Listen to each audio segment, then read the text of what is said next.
The black cab, one of the most common sights on the streets of London, and a much-loved form of transport.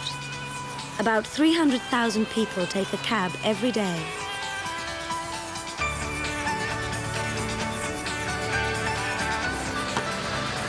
The problem is finding one for hire. London cabs haven't always been so popular. When the first motorised cabs appeared in 1903, they were slow, noisy and smoky. Londoners were often scared to ride in them. Over the years, various companies attempted to refine the design. The London cab as we know it today was first launched in 1959 and has remained virtually unchanged ever since. At last. Taxi!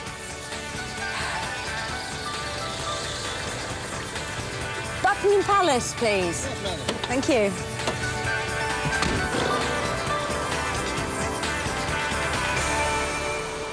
The height of the cab's interior is a spacious 1.29 metres, and the distance between the facing seats must be at least 43.18 centimetres. This was originally to ensure that if a lady and gentleman sat opposite each other, their knees would not meet.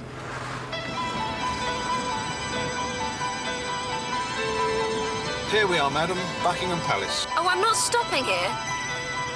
What really makes London cabs so special are the drivers, or cabbies as they're often known. So what is it like being a cab driver? Very difficult. It's quite a responsibility, taking people around, having them in your charge. In London, it's great fun, it really is. The best thing about being a cab driver is if you don't want to get up in the morning and go to work, you don't. So what are the good parts of the job? The good parts of the job, you can go home when you want, you can get out of bed when you want and go to work when you want. There's no boss telling you when to go to work, when not to go to work, and that's the great part about the job. It's very, very flexible. And the bad parts? When you don't go to work, you don't get paid, and the traffic. Going to work, that's the bad part about it.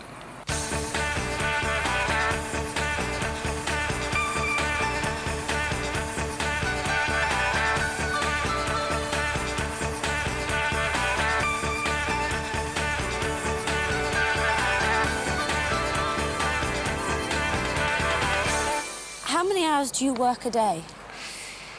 Between 10 and 12, approximately. About 10 to 12 hours a day. How many journeys do you make on an average day? About 30, I would say.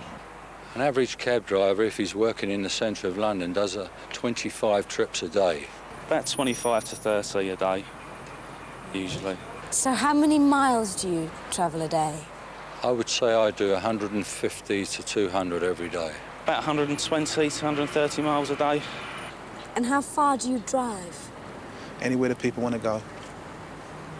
So you go to Scotland? Go to Scotland if you can pay.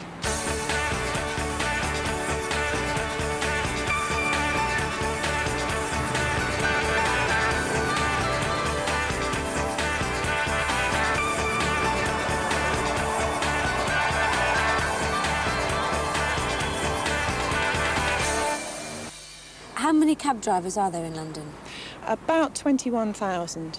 And how many of them are female? Now, a couple of hundred. Can you tell me what the cabs are like to drive?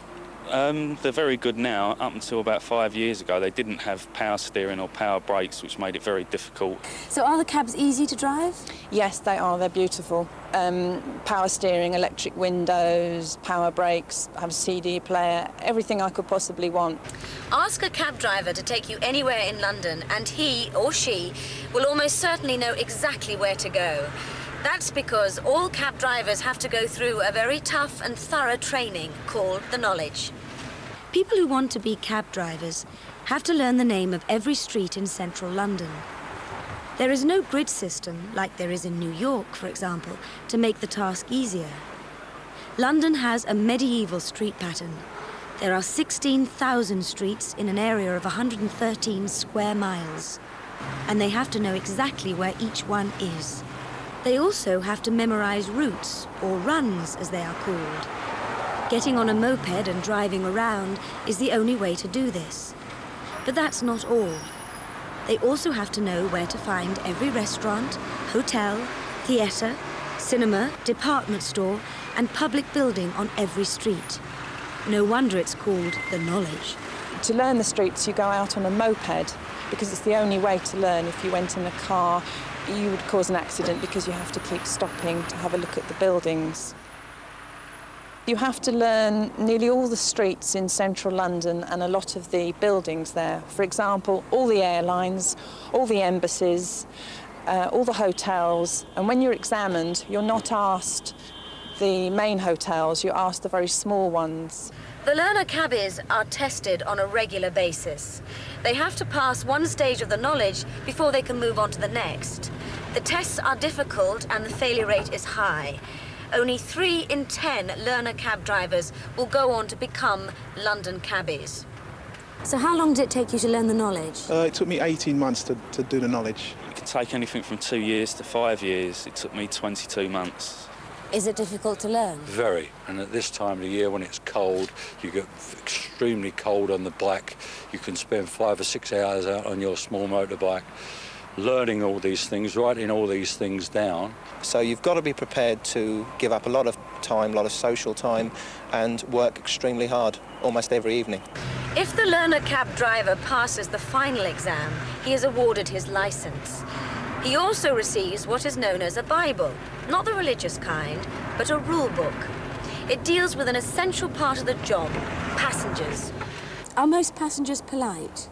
Yes, the majority of them are. 95% of the people are very polite. 85% of the passengers are polite, yes. Who are the best passengers? The best passengers are the poorest people, actually, who can't even afford a car and yet use a taxi. And they're very generous and very sweet and kind. Polite ladies. Just people in general that are happy. They're always good to you. So who are the worst passengers? The worst passengers are people who give you the wrong address and then moan when you can't find where they want to go. Have you had any famous people in your cab? I have, yes, quite a few. It's difficult to remember all of them, but Joan Collins very recently, Robin Williams. Dustin Hoffman. Duchess of Kent. Sean Connery. Clint Eastwood. Muhammad Ali, Charlton Heston. Annie Lennox. Tom Cruise, Nicole Kidman. And still on the subject of passengers, has anything funny ever happened to you? Yes, once in the city, a Japanese man flagged me down and said he wanted to go to what I thought was Ascot, but it was Earl's Court. Luckily, I questioned him because Ascot is a long way out of London and a very expensive journey, and we found out it was Earl's Court. Yeah, thanks very much. Number 9 there. Yeah, but Horseferry Road, please. That's first call. Yeah, Papa Sierra at 05.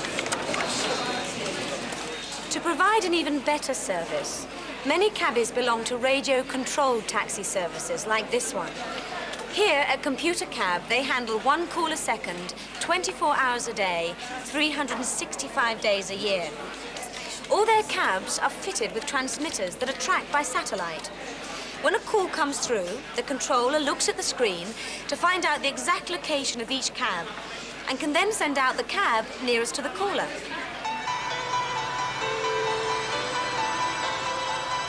The technology may be much more sophisticated than in the early days of the London cab, but one thing never changes.